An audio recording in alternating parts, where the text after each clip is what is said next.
El libro de los Hechos quiere resaltar la obra poderosa e irresistible ¿de quién? Del Espíritu Santo, ¿no? En las Biblias ustedes encuentran que es Hechos de los Apóstoles, pero muchos dicen que podría llamarse Hechos del Espíritu Santo, porque realmente es el Espíritu Santo obrando a través de las personas, a través de los discípulos, a través de la iglesia. ¿Listo?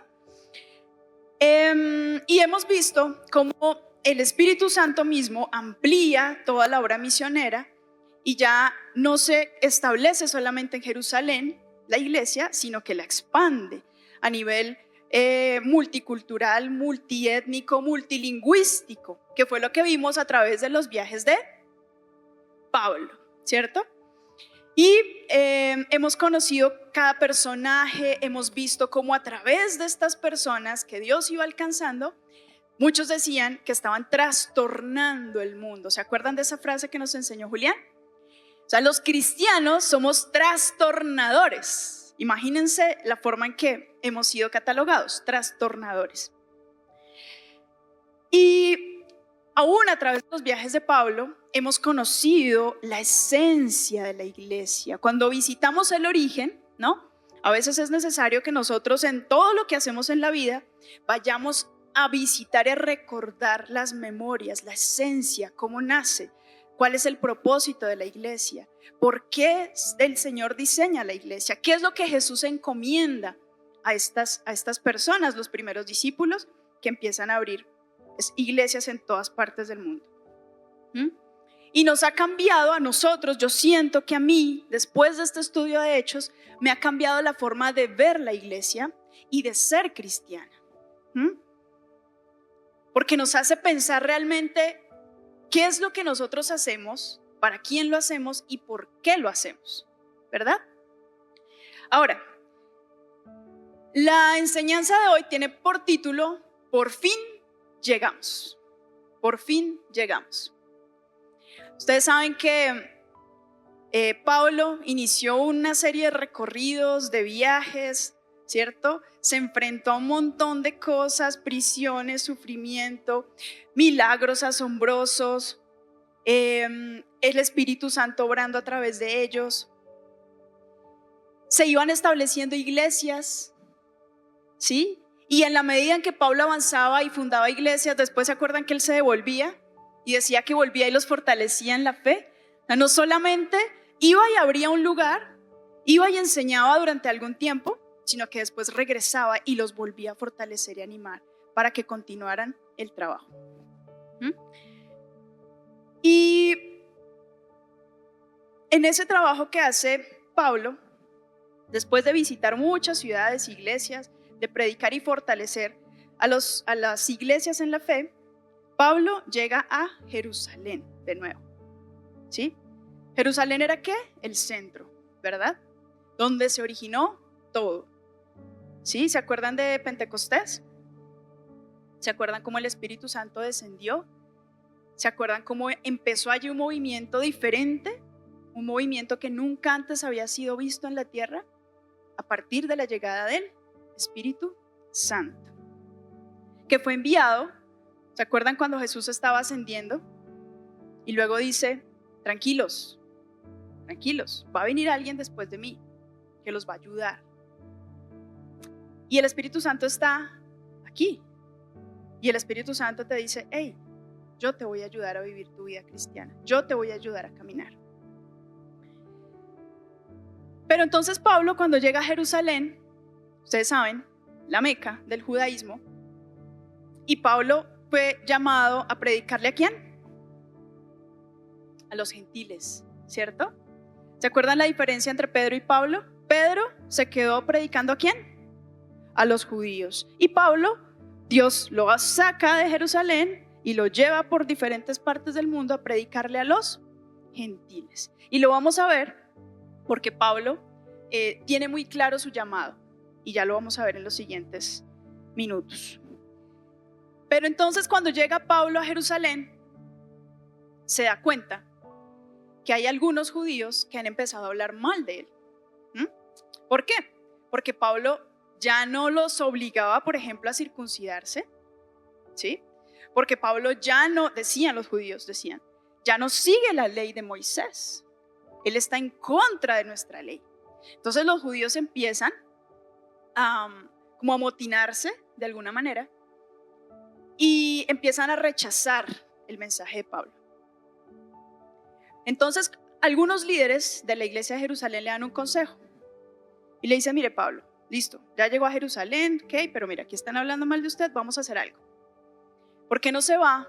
Consigue 4 muchachos que estén por hacer su rito de purificación y se va con ellos y hace su rito de purificación, que era de la ley judía, para que no vaya a tener lío y la gente sepa que usted sí sigue la ley de Moisés. Entonces Pablo dice: oiga, sí, qué buena idea, hagámoslo. Entonces Pablo va y consigue sus personajes y se va a hacer su rito de purificación. Él quería mostrar que él seguía la ley, que él no estaba en contra de la ley. Y va, y estando en ese rito que se demoraba 7 días, casi que en la mitad de ese tiempo, se lo llevan preso. En resumidas cuentas, ¿sí? La gente se amotina, la gente dice: no, este señor viene en contra de nosotros, viene en contra de la ley. Unos levantan a otros, y empieza un problema gigante que hace que Pablo sea arrestado. Así que Pablo, ¿ustedes se acuerdan de lo que dice 1 Corintios 9, 19 al 23? ¿Se acuerdan? Que decía: pero venga, ¿cómo es que usted me va? Porque ella no me látigo para Pablo. Y él dice: espérate, yo tengo entendido que a los ciudadanos romanos pues no se les castiga de esta manera. ¿Cómo así? ¿Usted es romano? Y él tiene que sacar su cédula y decir: ahí, mira. Entonces, ¿qué pasa? Se lo llevan ante las autoridades religiosas. O sea, nuevamente, Roma decía: ¿yo cómo voy a atender este asunto? O sea, los mismos romanos decían: yo ni siquiera entiendo por qué lo acusan. Llevémoselo a las autoridades judías de su religión. Y entonces ese es el segundo discurso que da Pablo. El primero fue ¿a qué? A la multitud. ¿Listo? Segundo discurso, ante las autoridades religiosas. ¿Listo? Hechos 23, del 1 al 8. Yo les voy a leer el 1 y luego saltamos al 6, 7 y 8. Pablo se quedó mirando fijamente al consejo y dijo: hermanos, hasta hoy yo he actuado delante de Dios con toda buena conciencia. Versículo 6. Pablo, sabiendo que unos de ellos eran saduceos y los demás fariseos, exclamó en el consejo: hermanos, yo soy fariseo de pura cepa. Me están juzgando porque he puesto mi esperanza en la resurrección de los muertos. Apenas dijo esto, surgió un altercado entre los fariseos y los saduceos y la asamblea quedó dividida. Los saduceos sostienen que no hay resurrección, ni ángeles, ni espíritus. En cambio, los fariseos reconocen todo eso. Y vuelve y se arma el alboroto. Es que Pablo, o sea, pareciera que él, en vez de quererse ayudar, hiciera todo lo contrario, ¿no? Arma unos, por eso nos dicen que somos trastornadores, fíjense. Incluso es muy curioso porque es incluso hasta de su propio bienestar, ¿no? Uno pensaría: venga, digan que sea la mentirita ahí para que, sí, alabe al romano y dígale: oh romano, grande eres tú, ¿sí? Alguna cosa invéntese, pero sálvese. No, él tenía claras las instrucciones que Dios le había dado, y vamos a ver esto también más adelante. Entonces, ante las autoridades, fíjense que les dice: hermanos. ¿Cómo empieza su discurso? Hermanos. O sea, ustedes son mi familia y yo hago parte de su familia. ¿Sí? A las autoridades religiosas. Y yo soy fariseo de pura cepa. ¿Por qué? Porque sabía que había fariseos y había saduceos en la sala. Y como los fariseos y los saduceos tenían diferencias, atacó la diferencia y los puso a pelear entre ellos. Algo así pasó en ese momento.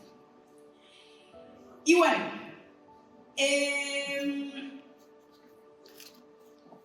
después de esto, todos empiezan a conspirar para matarlo. Hay que acabar con este tipo. No podemos seguir permitiendo que venga a alborotar la gente y que venga a decirnos cosas que van y atentan contra lo que nosotros creemos.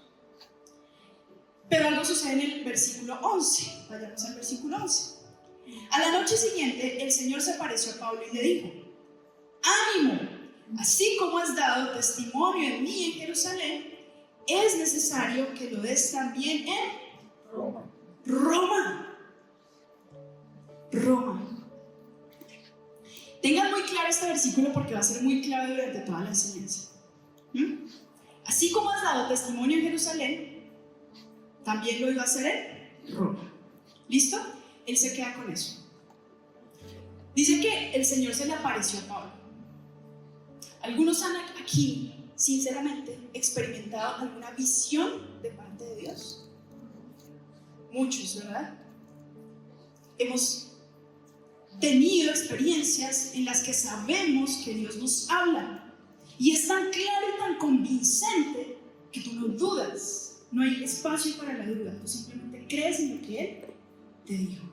Esto le sucedió a Pablo, vino una visión y fíjense que la visión lo primero que dice es ánimo, porque Pablo, como cualquiera de nosotros los mortales, nos cansamos, nos frustramos, tenemos días difíciles.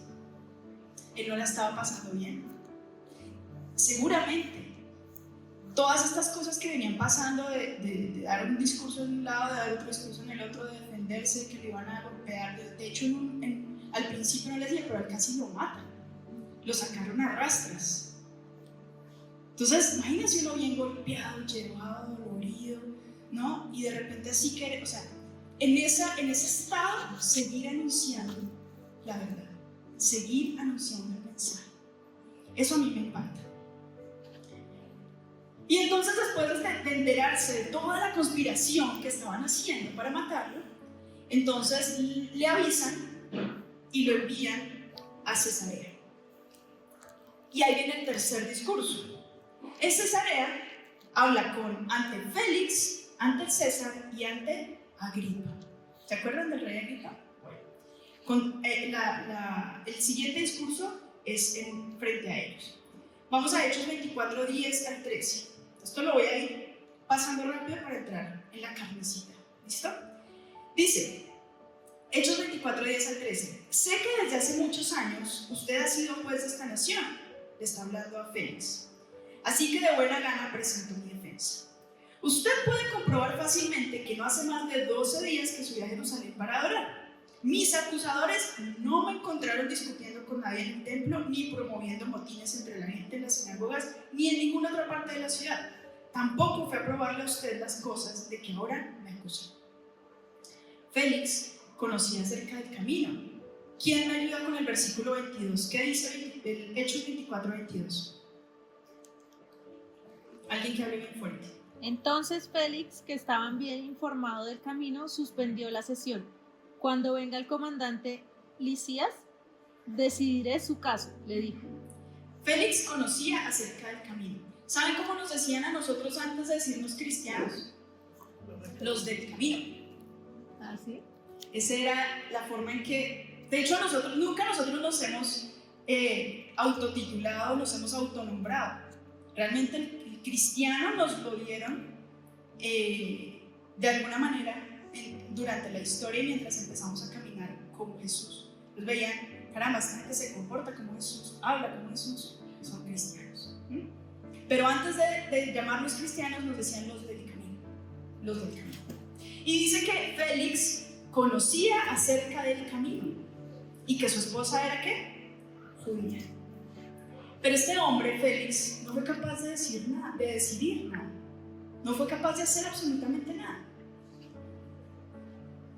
Y se quedaba, dice también la Biblia, que se quedaba frecuentemente conversando con él. Entonces, de principio no recibía, pero le gustaba llamarlo. Llámame a Pablo, hey, llámame a Pablo que quiero hablar con él. Y se ponían a conversar y tenían un tiempo de conversación y volvían a su prisión. Y de hecho lo hacía, dice la Biblia, que esperando, porque sabía quién era Pablo, esperando que lo sobornaran. O sea, Félix era un medio corrupto, ¿no? Entonces él lo llamaba como, venga Pablo, conversemos, tal, pero él esperaba que Pablo le dijera, bueno, ¿cuánto le doy? ¿O qué? Déjeme salir y yo ahí arreglo, ¿sí? Como cuando uno lo para la policía. ¿Sí? Que llega la policía y sale así, y dices, bueno, señora agente, ¿cómo arreglamos esto? ¿No? Una manera muy inteligente de arreglar la situación. Y ya los policías saben, claro, arreglémoslo, ¿sí? Pero fíjense que Pablo jamás ni siquiera lo insinuó. Sin embargo, Félix lo intentó varias veces esperando que Pablo reaccionara y lo sobornara. Y eso no sucedió. Así que Félix sale de su cargo y luego lo reemplaza el César, ¿sí? Y llega y pues de hecho Félix lo que hace es como, no quiero tener problemas con los judíos, lo voy a dejar encerrado. Pero sabía igual que no tenía motivo para dejarlo encerrado, sino solamente por quedar bien con los judíos. Y entonces vamos a Hechos 25 del 8 al 10. Ahora va a hablar al César y dice: alegando Pablo en su defensa, ni contra la ley de los judíos, ni contra el templo, ni contra César he pecado en nada. Pero Festo, queriendo congraciarse con los judíos, respondiendo a Pablo dijo: ¿quieres subir a Jerusalén y allá ser juzgado de estas cosas delante de mí? Pablo dijo: ante el tribunal del César estoy, y es donde debo ser juzgado. Así que al no encontrar por qué acusarlo, luego se lo llevan a Agripa. Y entonces la siguiente defensa es con el rey Agripa. Y vamos al capítulo 26, del verso 2 al 3. Rey Agripa, para mí es un privilegio presentarme hoy ante usted para defenderme de las acusaciones de los judíos. Sobre todo porque usted está bien informado de todas las tradiciones y controversias de los judíos. Por eso le ruego que me escuche con paciencia. Un poco más y me convence. Bueno, versículo 28, exacto. Un poco más y me convences de hacerme cristiano, dijo Agripa. Y Agripa dijo a Festo: se podría poner en libertad a este hombre si no hubiera apelado al César. Qué curioso. ¿Qué podemos ver a través de estos discursos? ¿Será que Pablo se equivocó al haber apelado al César? ¿Será que esto no estaba en el plan de Dios? ¿Qué creen? Dios y el Espíritu Santo tenían muy claro lo que estaba haciendo. Muy claro lo que estaba haciendo con Pablo.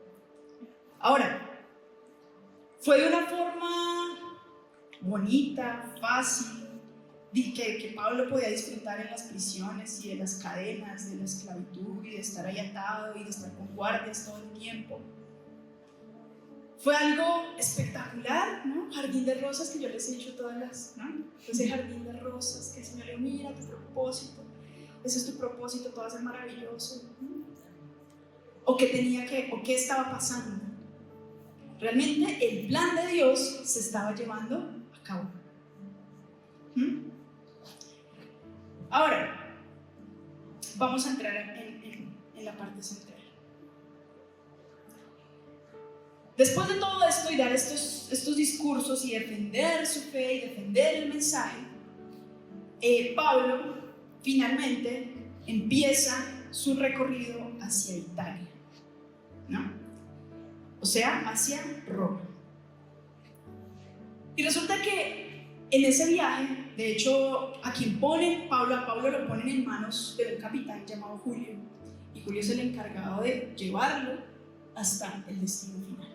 Era un viaje que seguramente le iba a tomar mucho tiempo. Ustedes saben, igual son meses normalmente de viaje, pero ahorita vamos a ver cuánto se tardó. Y fue un viaje demasiado complicado. O sea, si hasta ahí la vida de Pablo había sido difícil, este viaje hacia Roma, hacia su destino final, iba a tener un montón de impases y problemas. Se montan en el barco, llegan a una ciudad, después de esta ciudad se montan en otro barco, se dirigen hacia otro lugar, y resulta que los vientos empiezan a estar en contra, y resulta que el barco empieza a tener problemas, y resulta que Pablo en su momento les dice: oiga, quedémonos aquí porque vamos a tener lío, los vientos están en contra. Pero era un prisionero. ¿Quién le hace caso a un prisionero? Nada. Entonces el capitán dice: no, sigamos el camino. Y sigue el barco andando. Y resulta que en el viaje empiezan las tormentas, empiezan los problemas, el barco empieza a sufrir todos los desafíos de estar en alta mar, de las tormentas tan fuertes, los vientos tan fuertes. Y entonces Pablo les dice, ¿se acuerdan que les dije que no saliéramos? Entonces, pilas, lo que yo estoy diciendo es por algo. Y entonces les dicen los marineros, de hecho, empiezan a quererse escapar, no, vamos a escaparnos, y él se da cuenta y les dice, hey, si ustedes dejan ir a esos marineros, nos vamos a morir todos. Así que inmediatamente todos empezaron a hacer lo que ya decía Pablo. O sea, Dios mostró a través de Pablo que él estaba con él. O sea, realmente Dios estaba con Pablo. Y entonces, efectivamente, no deja bajar a los marineros. Después les dice, hey, la tormenta se pone más fuerte, siguen navegando. Y Pablo lo que tiene que hacer es, les dice, empiecen a sacar todo lo que está adentro. Caramba, lo que está adentro, ¿qué es? Cosas de mucho valor. Trigo, no sé, una cantidad de cosas que cargan normalmente. Seguramente hay mucha comida, muchas provisiones. Y empiezan a botar cosas del barco. ¿Bien? Y bueno, casi que Pablo se convierte en el líder de ese viaje. ¿Sí? Pablo diciendo qué hacer y qué no hacer. Tienen que hasta botar las anclas en un momento en el que ya dicen, ya creo que estamos llegando, botan las anclas, botan todo y casi que se dejan llevar hasta que el barco encalla. Y dice que la parte de atrás del barco quedó completamente destruida. Pablo les tuvo que decir, los que saben nadar, láncense, los que no, aférrense a una tabla, aférrense a algo. Pero les digo algo, a mí Dios me dijo que nadie se iba a perder. ¿Y qué pasó? Nadie se murió. Todos se pudieron salvar. ¿Por qué? ¿Porque Pablo era muy bueno? ¿Por qué? Porque estaba siguiendo instrucciones de Dios. Y cuando Dios te dice algo, mira, ten la plena seguridad que va a ser como Dios lo dijo. Y bueno, entonces Pablo, después de toda esa travesía y que el barco cayó, llegaron a una isla. Es una isla que de hecho hoy los estudiantes visitan un montón, que se van a estudiar inglés. ¿Saben cuál es? Malta. Llegaron a la isla de Malta. Y entonces llegan a la isla de Malta y las personas, los isleños, los nativos del lugar, empiezan a hacer una hoguera y les dicen, venga, tranquilos. Pablo se va, consigue se llama madera, ¿no? Para hacer la hoguera y les ayuda. Y en eso viene una víbora y ¡tran! Muerde a Pablo. Y él ahí con la víbora, entonces la gente dice, ¡oh! Este tipo tiene que ser un asesino. Tiene que ser un asesino porque, miren, la víbora lo muerde tal. Fíjense que había como cierto misticismo, ¿no? En el ambiente de Malta. Pero resulta que ellos pensaban que inmediatamente Pablo iba a caer muerto, ¿no? Y pasa el tiempo y se dan cuenta que no se cae muerto y dicen, no, espérate, no es un asesino. ¿Saben qué? Es un Dios. Es un Dios.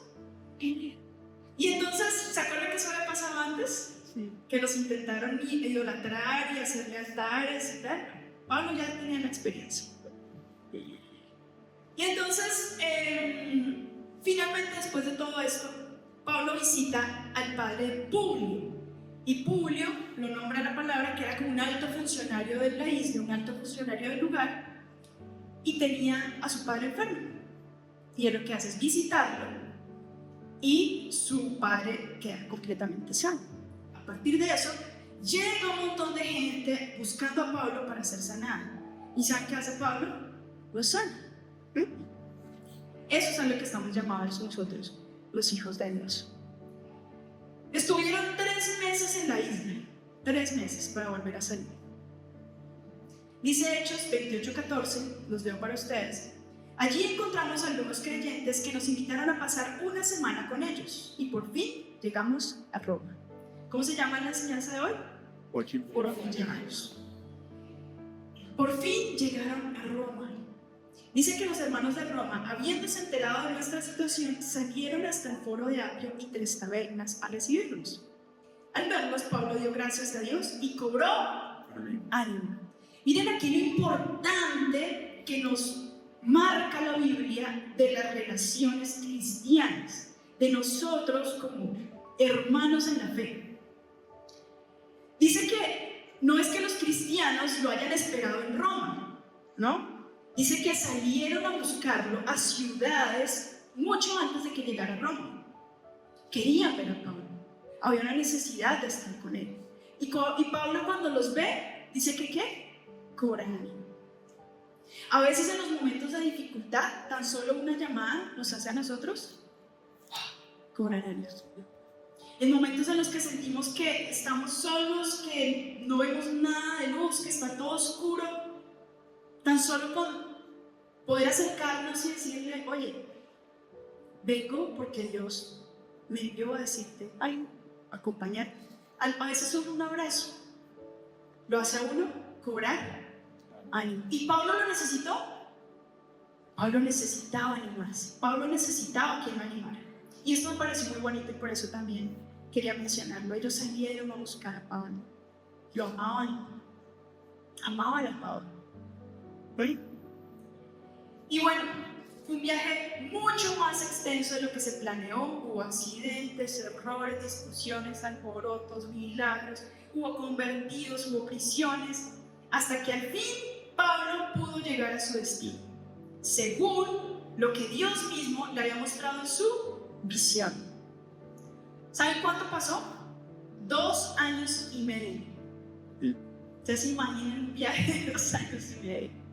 Si uno a veces haciendo escala un día ya queda roto, mal, desorientado, ¿cierto? Imagínense ahora 2 años y medio, y no en un avión, y no en un yate, y no, en un barco. Y esos viajes no eran fáciles, eran bien complejos. Durmiendo mal seguramente, adolorido por todas las golpizas que le habían dado. Era una cosa impresionante. 2 años y medio. Así que si Dios te ha dado una promesa, si Dios te ha dado una visión, si Dios te ha dicho algo para ti, para tu vida, acerca de tu llamado, mira, persiste en eso, porque Dios no habla mentiras. Dios no es un hombre para mentir. Dios lo va a hacer, solo que no es cuando tú quieras. Es cuando Él lo decide, porque su plan es perfecto. Sus pensamientos, dice la palabra, que son mayores que los nuestros. Sus planes son eternos, los de nosotros son temporales. Los de nosotros tienen un principio y un fin. Nuestra vida misma tiene un principio y un fin. Los planes de Dios no. Los planes de Dios trascienden generaciones. Los planes de Dios trascienden culturas, trascienden etnias, trascienden lenguas. Esto es lo que nos está mostrando ellos. No es limitado. Y entonces vamos a centrarnos en 2 cosas que de toda esta historia a mí me parecen las más cautivantes. Lo que yo digo, esto es de resaltar. Esto es de resaltar. Y estas 2 cosas son el carácter de Pablo y la soberanía de Dios. O sea, si algo hemos de extraer de toda esta historia, de todos estos viajes y de todo lo que vivió Pablo, son estas 2 cosas: el carácter de Pablo y la soberanía de Dios. Pablo siempre creyó. Pablo siempre se mantuvo fiel. Aún al borde de la muerte, siguió creyendo. Aún al borde de la muerte, transmitió esperanza. ¿Ustedes les parece eso lógico? Uno muriéndose y en esa situación aún transmitir esperanza a otros, porque hasta los guardias los convertían. O sea, es impresionante. Pero tampoco fue infalible. Se equivocó, se desanimó, y justo en esos momentos siempre hubo hermanos que le infundieron ánimo. Él tenía clara la imagen en su cabeza del destino. Él sabía que Dios le había hablado que iba a llegar a Roma, y por eso les decía a los del barco: frescos, tranquilos, no se preocupen, que a mí ya Dios me habló. Pero es que a mí no me ha hablado. No, pues que a mí ya Dios me habló, tranquilo. Él me dijo que tengo que llegar a Roma, y como tengo que llegar a Roma, ninguno de ustedes va a morir, tranquilos. Aún su fe hizo que hubiese esperanza en otros. Aún en el haber creído hizo que otros creyeran a partir de lo que Dios mismo le había dicho. Pablo fue fiel y obediente a la visión de Dios. ¿Sabe qué es ser fiel y obediente a la visión de Dios? Excelencia de carácter. Excelencia de carácter. Él tenía muy claro su llamado. ¿Cuál era su llamado? Contar las buenas noticias ¿a quién? Gentiles. A los gentiles. Él era el encargado de sacar el mensaje de Cristo de Jerusalén hacia el mundo entero. Pablo fue el encargado de esa tarea. O sea, tú y yo y todos los que estamos aquí y la iglesia en general somos consecuencia de la obediencia de Pablo. Si Pablo no atiende la instrucción de Dios, nosotros no estaríamos aquí. No hubiésemos conocido el mensaje que había. Ahora, ¿ustedes qué creen? ¿Es importante la visión? Sí. Si Pablo no hubiera recibido esa visión de parte de Dios, ¿qué hubiese pasado? Sí. Seguramente ni siquiera Pablo hubiera sobrevivido. Se hubiera quedado seguramente hundido allá con los marineros y el mismo barco. Pero él fue fiel a la visión. Es importante la visión. Es muy importante saber para dónde vas. Así no sepas cómo vas a llegar, así no sepas cuánto te vas a demorar, así no tengas claro qué va a pasar cuando llegues. Pero la visión es importante. Un líder debe tener clara la visión de Dios. ¿Ustedes seguirían a alguien que no tiene visión? No. Imagínense un director técnico, un partido de fútbol. Ustedes que les encanta, ¿no? No sé, hablemos de Real Madrid, ¿sí? ¿Barça? ¿Barça? Ah, ok, listo. Mira. Entonces, Barça contra Real Madrid. Imagínense de pronto el director técnico se desmayó, le dio el soponcio, tuvieron que sacarlo y viene, no sé, el entrenador, aquí. Pero es una persona que no tiene la visión que tenía el director técnico y empieza a dar las instrucciones. Al defensa lo pone de delantero, del delantero lo pone de central y empieza a desconfigurar el equipo y tú dices, ¿qué es esto? O sea, ¿seguiríamos a una persona que no tiene visión? No. Es imposible. La visión de Dios tiene que estar clara. Tiene que estar tan en lo profundo del corazón de un líder para hacer que las personas realmente puedan ser guiadas en el camino correcto. La visión de Dios implica futuro, pero no es un pronóstico de lo que va a suceder. No es sacar las cartas, chin, chin, chin, a ver, veamos, ¿qué dice? Mira, Pablo, tu arco se va a hundir. Pablo no tenía ni idea. Él sabía que iba a llegar a Roma. Así que la visión de Dios no es un pronóstico. La visión de Dios es una instrucción. La visión de Dios siempre es una instrucción. Pablo tenía la instrucción de llegar a Roma. No era una adivinación del futuro, como a veces lo hacemos ver, lo hacemos creer erróneamente. Bien. Aunque implica futuro, es una instrucción.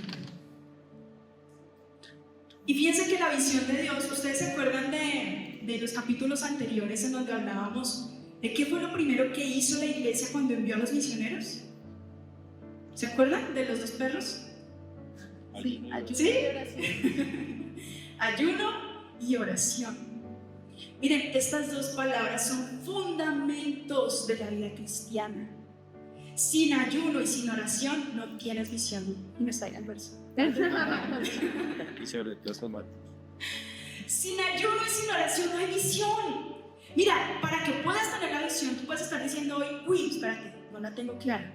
Bueno, necesitas intimidad con Dios. Porque Dios sí te quiere mostrar, Dios sí se revela, Dios sí habla y te dice qué quiere, hacia dónde te lleva. Necesitas intimar con Él. Necesitas ayuno y oración. La visión llega cuando estamos buscándolo a Él. Y cuando la tenemos, cuando la visión viene, miren, la vida voy a decir algo que va a sonar mal, pero después se lo voy a explicar. La vida se te desordena. ¿Por qué? Porque la visión empieza a ser tu prioridad. Ya tus prioridades anteriores, ¡pruf! Chao. Viene la visión de Dios a establecerse como prioridad. Y todas las demás cosas van a girar en torno a esa visión. O sea que tu vida, que creías tener controlada y ordenada, se desorganiza, también se trastorna. Pero no de mala manera, sino siguiendo el plan de Dios. Porque finalmente nuestros planes no son perfectos y no son buenos. Y a veces Dios tiene que entrar, tumbarnos el plan y ponernos en orden. Y decirte, espérate, vamos a organizar lo que está pasando en tu vida. Mi plan es primero. Sí. Fíjense lo que pasó incluso en el naufragio, lo que acabamos de leer hace un ratito que yo les conté. Tuvieron que sacar cosas del barco de mucho valor. Y hoy yo también lo mencionaba en la reunión del equipo de liderazgo. Hay muchas cosas que nosotros estamos cargando en nuestros barcos que no nos van a permitir llegar a un destino. Hay muchas cosas que, aunque parecen buenas y valiosas, no son malas, porque el trigo era malo. No era malo, pero nos estaba haciendo peso y no nos iba a dejar llegar. Así que hay cosas seguramente en tu vida que vas a tener que bajar del barco. Parecen buenas, son buenas, pero no es la prioridad, ni te va a llevar al cumplimiento del plan de Dios. Así que hay que bajarlas, hay que sacarlas. ¿Quién te lo va a decir? Sí. Dios mismo te lo va a decir. Todo tiene que reorganizarse en torno a su plan. Y algunas renuncias de tu vida van a permitir profundizar en tu vida devocional. A veces uno dice, es que yo voy a orar y no encuentro y no hallo, y voy a leer la Biblia y qué pereza. Y todos nuestros hábitos saludables en la vida cristiana se vuelven un tormento, una carga. ¿Sí? Bueno, a veces es necesario hacer renuncias, porque seguramente hay cosas que no te están dejando profundizar en tu vida espiritual y devocional. A veces estamos muy llenos de obligaciones. Incluso hasta el Señor también lo hablaba en su corazón, que nos hace alejar del propósito. A veces hay cosas que parecen buenas. Marco lo decía al principio. Puede hacer que uno diga, el micrófono es una maravilla, la luz es una maravilla, el tener un auditorio maravilloso, pero a veces eso puede ser obstáculo para el plan y el propósito de Dios. Y es cuando uno dice, wow, pero ¿cómo así? Y entonces nosotros nos vamos a reunir, y entonces ¿qué vamos a hacer? Caramba, pero es que si ese no es el plan. Si el plan no es hacer que la gente venga, porque creo que así fue que lo mencionó Jesús, entonces ¿qué tenemos que hacer? ¿Cuál es en realidad el plan? Y a veces las cosas buenas nos apartan de verdad del plan de Dios. Y yo pensaría que son más esas cosas que las malas, porque uno intenta acomodarse. A uno le gusta estar tranquilo, ¿sí? A uno le gusta tener la musiquita, tener un buen sonido, tener unas buenas luces, a uno le gusta eso. Pero a veces esa comodidad nos aleja del lugar. Y por eso es que Dios tiene que intervenir. Entonces, vamos a resumir en una frase. Tener carácter es entonces ser obediente a la visión. ¿Qué es tener carácter? ¿Cuál era la excelencia del carácter de Pablo? Que fue fiel, fue obediente a la visión de Dios. Eso es carácter. ¿Quieres desarrollar carácter cristiano? Obedece todas las instrucciones que Dios te da. Eso es lo que desarrolla nuestro carácter. Entonces, hay un plan de Dios. Dios tiene un plan. Eso es claro. ¿Alguien aquí no cree que Dios tenga un plan? No. Todos creemos que Dios tiene un plan, ¿cierto? Dentro de ese plan, ¿en dónde estoy yo? ¿En dónde estoy yo? Entonces, ¿qué tengo que hacer? Ayuno y oración. Búsqueda. Señor, yo sé que tienes un plan, yo necesito conocer ese plan, ¿en dónde estoy yo? ¿Qué tengo que hacer yo en ese plan? Empiezo a buscar a Dios. Muéstrame, Señor, ayuno y oración, intimidad con Él. para entender el plan de Dios y saber cuál es mi asignación frente a ese plan. Cuando yo lo busco intensamente, ¿qué viene? La visión. Y ya con la visión tú tienes claridad. Tú dices, perfecto, sé para dónde voy. Tú me llamaste a eso, tú me dijiste eso, para allá me enfoco. Y para que esa visión se desarrolle, ¿qué necesito? Fe. ¿Qué es la fe? La certeza de lo que se espera, el destino, la convicción de lo que no veo hoy. O sea, para cumplir esa visión necesito tener fe. Y esa visión me va a ayudar a desarrollar esa fe. ¿Para el final qué? Obedecer. Fíjense cómo es el proceso. Al final, ¿yo qué hago? Obedezco. Ya Dios lo busqué intensamente, me habló, me dio la visión, desarrolló mi fe, y ahora ¿yo qué hago? Obedezco. ¿Qué es obedecer? Accionarse. ¿Se acuerdan que la fe sin obras es qué? Muerta. Yo puedo creer. Pablo pudo haber dicho, sí, Señor, tú me vas a llevar a Roma, pero no me subo al barco. ¿Sí o no? ¡Ay, qué hombre! Lleno de fe, pero no hace nada. No sirve. No hubiera cumplido el propósito. La fe necesita acción. Yo creo, pero doy el paso. Yo creo, pero tengo que moverme, porque si yo no me acciono, nada va a pasar. ¿Cómo hicieron estos hombres para llegar a este nivel de relación con Dios? ¿Ustedes se acuerdan cómo la sombra de Pedro sonaba? ¿Se acuerdan del pañuelito de Pablo también? Que ponían sobre la gente para que sanara. Tanto poder, tanta autoridad, tanta intimidad.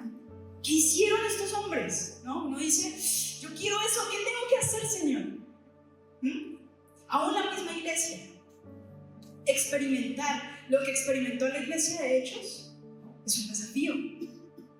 Es un desafío. ¿Qué tuvieron que hacer entonces? Algo muy complicado, algo muy difícil. ¿Qué tuvieron que hacer? Obedecer. Ya. No, Pablo se tuvo que ir al instituto bíblico para prepararse para el ministerio y tuvo que hacer, grado A, B, C, D, y tuvo que ir luego de prácticas a Creta y a Chipre y a... No, lo que Dios le dijo, él lo hacía. ¿Se acuerdan de Jesús? ¿Se acuerdan que Jesús dice la palabra que en todo obedecía a la voz de su Padre? No se salía 1 milímetro de la voluntad de su Padre. 1 milímetro. Y lo que pasó con estos hombres es que aprendieron a obedecer la voz de Dios. No a seguir sus impulsos, no a seguir sus deseos, no a seguir sus pasiones, sus sueños. Viene Dios y reorganiza todo. Y nosotros simplemente obedecemos. Entonces, ¿queremos una iglesia poderosa? Obedezcamos.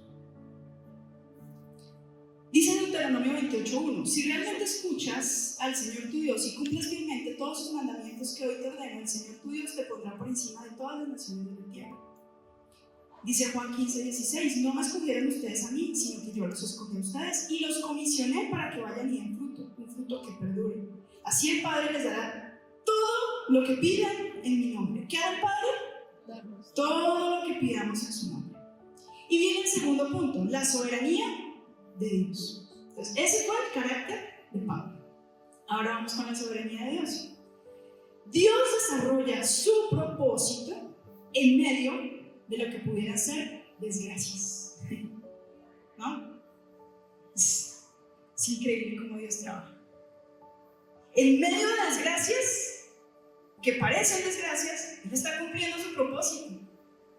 En su iglesia, en tu vida, a través de las generaciones, Él se mueve aún a través de esas desgracias. Finalmente lo que hizo Dios fue que todas las cosas obraran para bien. Pablo obedece y confía y descansa ¿en qué? En la soberanía de Dios. Aunque Pablo no lo entendía todo, aunque Pablo no lo sabía todo, ¿descansó en qué? La soberanía. En que Dios es soberano. ¿Cómo fue la forma de reaccionar de Pablo? Nos vamos a hundir. ¡Ay, no! Uy. Esto está bien. Hace parte, todo está fríamente calculado. Pablo, nos vamos a hundir. ¡Ay, no! Espere, ¿qué hacemos? Vamos para aquí, vamos para allá. Usted, que es el que más sabe, póngase al frente. No, Pablo no se angustió, nunca. Pablo siempre mantuvo la calma. Pablo siempre supo abordar las situaciones. ¿Esto venía de él? No. ¿Venía de quién? Del Espíritu Santo. ¿Ustedes qué creen? ¿Cristo puede calmar cualquier tormenta? ¿Cristo hubiese podido calmar la tormenta que nos hizo naufragar? Y no lo hizo. Caramba. ¿Ustedes no les ha pasado que oran por algo y oran por algo y oran por algo y el Señor dice no? Y tú dices, es que Dios no me responde. Pero no es que Dios no te responda, es que ya te respondió y tú no quieres hacer caso. Caray, qué duros somos, ¿no? Dios sí responde, pero te está diciendo, hey, no es por ahí.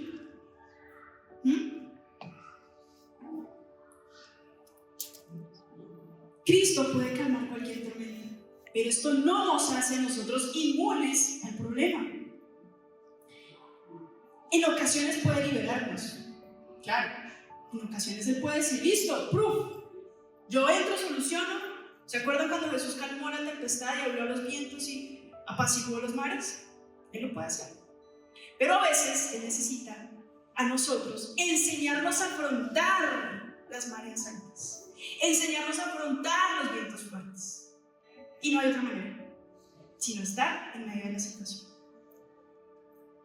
Nos tiene que llenar de valor para afrontarlo, para soportarlo y para perseverar aún en medio de la circunstancia. Podemos estar confiados en que al final de todo Dios está en control y Dios es soberano y todas las cosas obran para bien. Entonces, que te pasen cosas malas no quiere decir necesariamente que sea un castigo divino, ¿no? Que era lo que pensaban también en la época. Por eso cuando la víbora muerde a Pablo, todo el mundo dice, uy, este tipo es un asesino, tiene algo, porque pues para que una víbora se le lance, lo muerda. Siempre pensamos que cuando nos pasan cosas malas, es porque hay algo también malo dentro de nosotros, o es un castigo de Dios, pero no siempre funciona así. Yo no sé si les ha pasado, pero la vida tiene muchas tribulaciones, muchas situaciones. Por ejemplo, un despido injusto, la pérdida de familiar, una enfermedad, ¿no? Y lo primero que uno piensa cuando eso llega es, pero Dios, ¿por qué? ¿Pero por qué? Si yo soy tu hijo, yo te amo. Caramba, pero es que el plan de Dios no tiene que ver solo contigo. El plan de Dios es mucho más grande. Y aunque no lo entendamos, obedezcamos. No quiere decir que no te ame. Es tan grande su amor que aún en esos momentos de dificultad Él no te deja solo, nunca te va a dejar solo. Y siempre está contigo. Amén. Los dos puntos que acabamos de ver, carácter y soberanía de Dios, también están relacionados entre sí. ¿Por qué? Porque si yo conozco a Dios, yo puedo confiar. Pablo conocía a Dios, así que él confió. ¿Confió en qué? En su soberanía. ¿Y por qué confió? Pudo obedecer. Si yo conozco a Dios, puedo confiar. Y si confío, yo obedezco. Ese es el ciclo. Podemos estar seguros que a través de las crisis que vivimos, haciendo la voluntad de Dios, su soberanía al final nos alcanza. Siempre, si estamos en la voluntad de Dios, todas las cosas están bajo su gobierno, su control y su soberanía. Y siempre nos va a llevar a algo bueno. Debemos buscar tan intensamente a Dios, tan intensamente, hasta que podamos ver las cosas como Él las ve. Si aún no estás viendo como Él ve, necesitas buscarlo más, necesitas seguirle buscando, necesitas buscarle más intensamente hasta que tu visión sea transformada de acuerdo a lo que Él quiere. Hechos 28, 30, 31 dice: Pablo se quedó a vivir 2 años en la casa que había alquilado y allí recibía a todas las personas que querían visitarlo.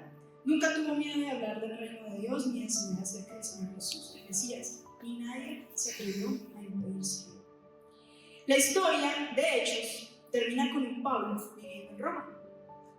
Pablo finalmente llega a Roma, en una casa prisión alquilada, porque no estaba completamente libre.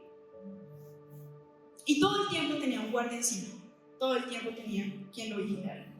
Pero ¿saben qué hacía? Todo el tiempo compartía a todos acerca de Jesús. ¿Recuerdan cuál es el versículo clave que les dijimos desde la primera sesión? Que era como el índice de todo Hechos. ¿Se acuerdan? Pero, ¿recibiréis? Poder cuando haya venido. Hechos 1:8. Pero recibiréis poder cuando haya venido sobre vosotros el Espíritu Santo, y me seréis testigos en Jerusalén, Judea, Samaria, ¿y hasta qué? ¿Se cumplió? Sí. ¿Saben quién era Roma? El imperio más importante del momento. Y hasta allá lo llevó. Y este libro de Hechos termina casi que de manera abrupta y nos deja a nosotros como con unos puntos suspensivos. ¿Saben por qué? Porque es que el Espíritu Santo quiere seguir orando. La iglesia tiene que seguir expandiéndose. Tiene que seguir creciendo el número de discípulos. Pero ahora el trabajo es de ¿quién? Nosotros. Aquí están los Pablos, los Silas, los Bernabés. Aquí están todos, todo el equipo que necesita Dios para trabajar y seguir llevando el mensaje. ¿Aceptas el desafío? ¿Aceptas el desafío? El evangelio tiene que seguir corriendo por todas partes. O sea, no mires solamente las otras naciones, los lugares que no han sido alcanzados. Miren, aquí al lado tenemos personas que no han sido alcanzadas. ¿Qué estamos haciendo por ellos? Muy poco. Muy poco.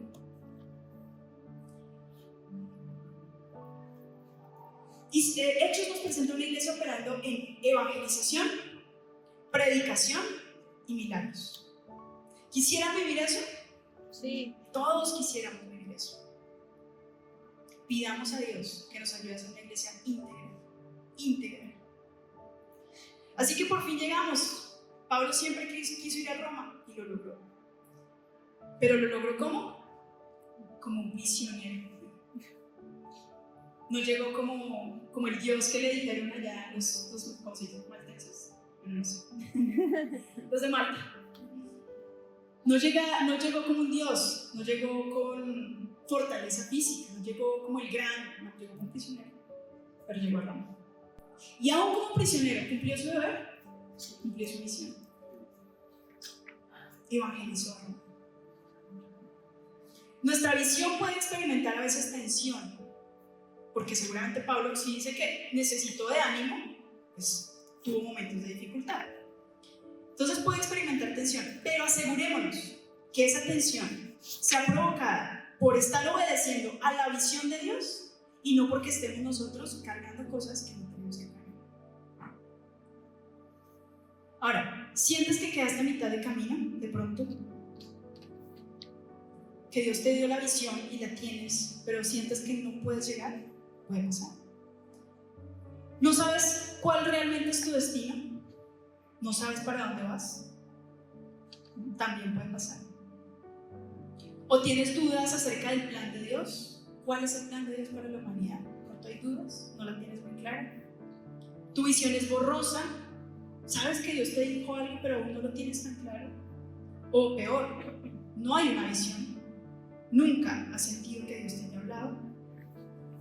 ¿A qué debes renunciar hoy para que el barco pueda tomar nuevamente su rumbo?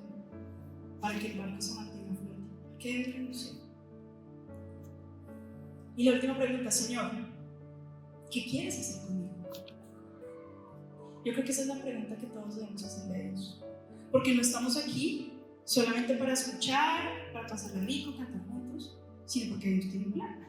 Y tiene un plan contigo. Señor, ¿a qué me has llamado? Señor, ¿cuál es mi parte en todo esto? ¿Qué quieres hacer conmigo? Y quiero terminar recordándoles este relato, que no me acuerdo si lo habló Julián, que está en Hechos 19 del 1 al 6, en donde hacen esta última pregunta. ¿Recibieron ustedes el Espíritu Santo? Y les voy a leer rápidamente. Mientras Apolos estaba en Corinto, Pablo recorrió las regiones del interior y llegó a Éfeso. Allí encontró algunos discípulos. ¿Recibieron ustedes el Espíritu Santo cuando creyeron?, preguntó. No, ni siquiera hemos oído hablar del Espíritu Santo, respondieron. Entonces, ¿qué bautismo recibieron?, preguntó. El bautismo de Juan, respondieron. Pablo les explicó. Juan bautizó con un bautismo de arrepentimiento y le indicaba a la gente que creyera en el que vendría después de él, es decir, en Jesús. Al oír esto, fueron bautizados en el nombre del Señor Jesús. Cuando Pablo les impuso las manos, el Espíritu Santo vino sobre ellos y empezaron a hablar en lenguas y a profetizar. Habían discípulos que no habían recibido el Espíritu Santo. Y uno pensaría, no puede ser. ¿Cómo puede uno llevar una vida cristiana sin el Espíritu Santo? Ellos habían entendido que tenían que arrepentirse y lo habían hecho, pero no habían recibido el poder. No tenían clara la visión. No sabían que tenían dones. No sabían que podían profetizar. No sabían que podían hablar en lenguas. No sabían que había un poder mayor que ellos mismos. Y lo que Pablo hace es ministrar al Espíritu.